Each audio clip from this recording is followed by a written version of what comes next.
دعوت میں نبیوں والا طریقہ زندہ کرے،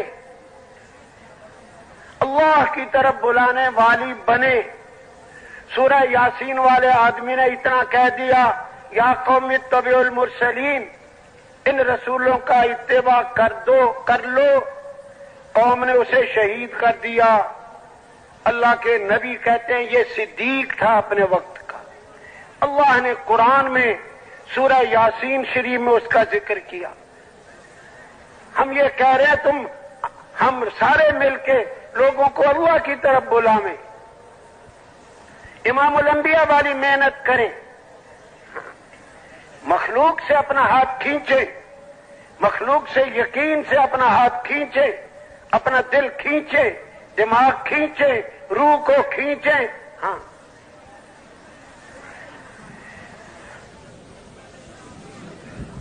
فرعونی قوم کا ایک آدمی مسلمان ہو گیا، اپنا اسلام چھپایا ہوا تھا، فرعون کی مجلس میں آتا جاتا تھا، فرعونی قوم کا آدمی تھا۔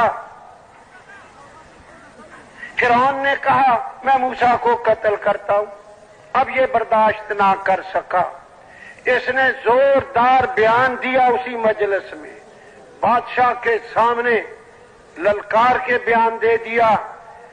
اللہ نے اس مومن کے نام کی قرآن میں سورہ مومن اتاری، 24واں پارہ، 2 رکوعوں میں اس کا بیان قرآن نے سنایا ہے۔ آدھے پارے کی سورت امام الانبیاء کے ارشاد سے معلوم ہوتا ہے یہ بھی اپنے وقت کا صدیق تھا، نبیوں سے نیچا درجہ صدیقین کا ہوتا ہے۔ اور تیسرا حضرت ابو بکر کو بھی آپ نے صدیق فرمایا۔ 3 شخصیات کو امام الانبیاء نے نامزد صدیق کہا ہے۔ یہ ہے ایمان کی دعوت دینا، اس پہ اللہ کو اتنا پیار آتا ہے۔ اصحاب کہف نبی نہیں تھے، بادشاہ کہتا تھا مجھے رب مانو، انہوں نے کہا کہ یہ ہمیں قتل کرائے گا، اپنا ایمان بچانے کے لیے نکل گئے۔ اللہ نے قرآن میں سورہ کہف اتاری، اس میں ان کا بیان کیا، ان کی تعریف کی۔ امام الانبیاء نے ہر جمعے کو وہ سورت پڑھنے کی ترغیب دی، ہر روز سورہ یاسین پڑھنے کی ترغیب دی کہ ان میں ان بندوں کا ذکر ہے، اور بھی ہے چیزیں، ان کا ذکر ہے جنہوں نے اللہ کی طرف بلانے والوں کی مدد میں کلمات کہے۔ اب سوچنے والی بات یہ ہے، اس نے کہہ دیا ان رسولوں کا اتباع کر دو، تو اللہ نے قرآن میں سورہ یاسین میں حکم دے دیا جو نبیوں والے کام کو اپنا کام بنائے، رات دن اپنی محنت بنائے، اپنا مقصد بنائے، نبیوں کی طرح لوگوں کے پیچھے مارا مارا پھرے، ان کو ایمان کی مجلسوں میں لائے، تعلیم کے حلقوں میں بٹھائے، ان کو ذکر و عبادت پہ لائے، خدمت گزاری پہ لائے، اخلاص پہ لائے، اچھے اخلاق پہ لائے، اس کو اللہ کے ہاں سے کیا ملے گا یہ خود سوچ لو۔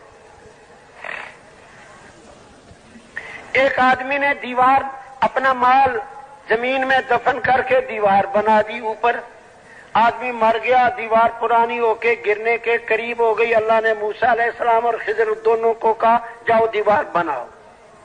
کیوں بناؤ؟ کہ اس کے نیچے خزانہ ہے 2 یتیم بچوں کا، اور ان کا باپ نیک تھا، وکان ابوہما صالحا۔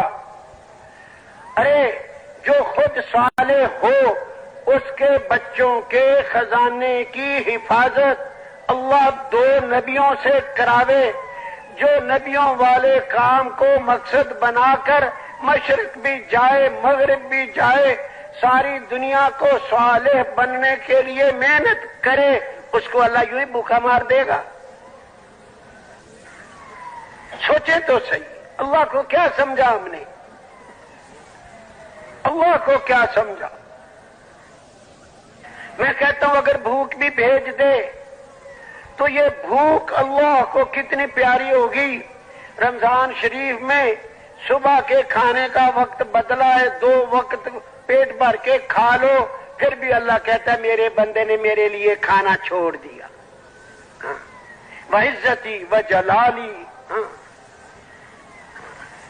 وکرمی وعلوی، میری عزت کی قسم، میری جلال کی قسم، میں ان کو ضرور بخشوں گا، ان کی دعائیں قبول کروں گا.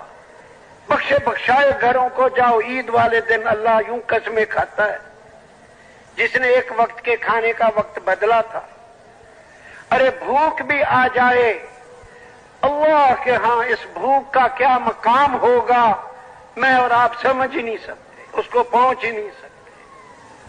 کیا چھوٹی سی زندگی ہے، اگر اس میں اپنا مقصد بدل کر نبیوں والا کام اپنا کام بنا کے زندگی گزار جائیں تو کیا ہی مزے والی زندگی اگلی آئے گی.